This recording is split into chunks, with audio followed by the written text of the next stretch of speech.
Wow, naghujanan yun. Okay.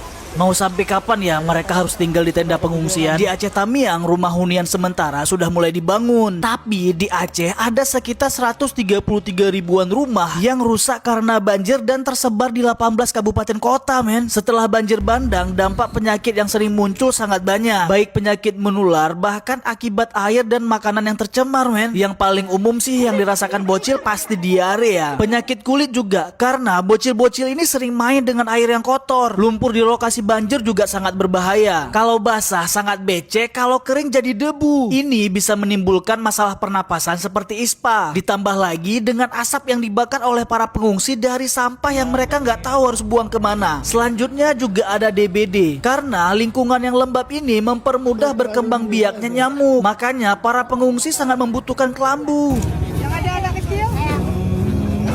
Banyak juga nih yang trauma dan stres karena sulitnya akses kesehatan juga memperburuk kondisi penderita penyakit kronis seperti diabetes dan hipertensi. Mereka sangat tergantung dengan obat. Untuk kawan-kawan relawan kesehatan, jangan pernah bosan ya kalian untuk mengingatkan kepada para pengungsi pentingnya menjaga kesehatan mental dan fisik mereka. Jangan sampai nih mereka selamat dari banjir dan tanah longsor, tapi mereka nggak selamat dari penyakit yang mengintai mereka di tenda-tenda pengungsian.